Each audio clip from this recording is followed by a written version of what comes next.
For those of you that have an aftermarket air cleaner for your Indy 111 and it's not the OEM round air cleaner, you know that under load, the sound that comes out of this freaking head that gets sucked into the air cleaner is super loud and obnoxious. It sounds like clacking.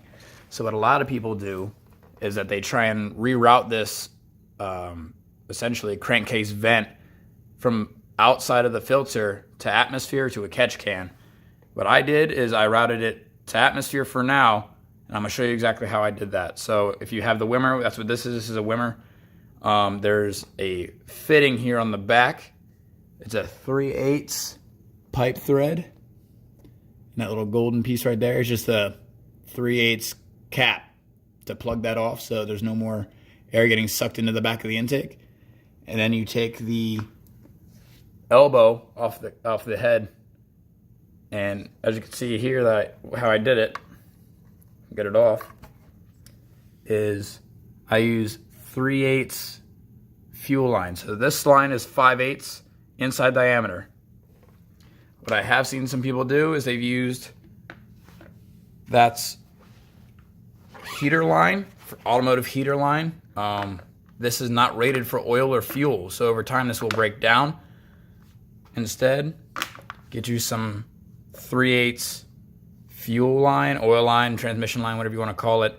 I got this at Graco for $1.25 a foot. It's much cheaper and it will not break down over time. Now the outside diameter of this is 5/8, so this will fit directly inside the old elbow. So you put it in there, attach it back to the head, like so. Seat her down tight. And then I routed that fuel line down. Now that's the bracket where the OEM air filter goes. It's reused. There's a bolt hole here. I ran a zip tie through here and ran it straight down. So it kind of follows the contour of the bike. It's not obtrusive. It's not in front of the jugs or anything like that. It's not touching anything. Straight down.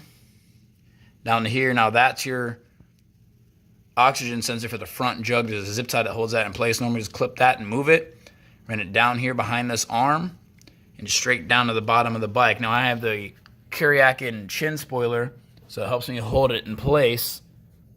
So without this on here, you'd see it goes right past the oil filter. Just have a zip tie up here holding it up. And then I use the chin spoiler kind of to press it up under the bike. Right here is where it vents out. And it's such a small amount of oil and vapor and fuel that I'm not worried about it getting on the tires or anything like that or creating a fucking mess under the bike. Now, I do plan on eventually running into a catch can. It's finding one that I like, that'll fit the bike and not look out of place. The way I would do that is I would still keep the 3/8 fuel line, but instead of routing it down, I'd probably route it up under the tank, up in this gap here, down along here. And then if you don't have an oil cooler on your bike, like you don't have a Chieftain, you have a Springfield like I do, or a Chief, there's an open threaded bolt hole here in the frame that you can put a mount on. And I would mount the catch can right around here, plumb it up, drain it out every oil change, and that way I lose that loud clacking sound under acceleration. And I mean, if you know anything about internal combustion engines, you don't want to be feeding oil back in through the air intake. That was another reason I did it, because you get oil all inside here, and it's not good for the engine. So I hope that this video helped. If you have any questions, feel free to post them down in the comments.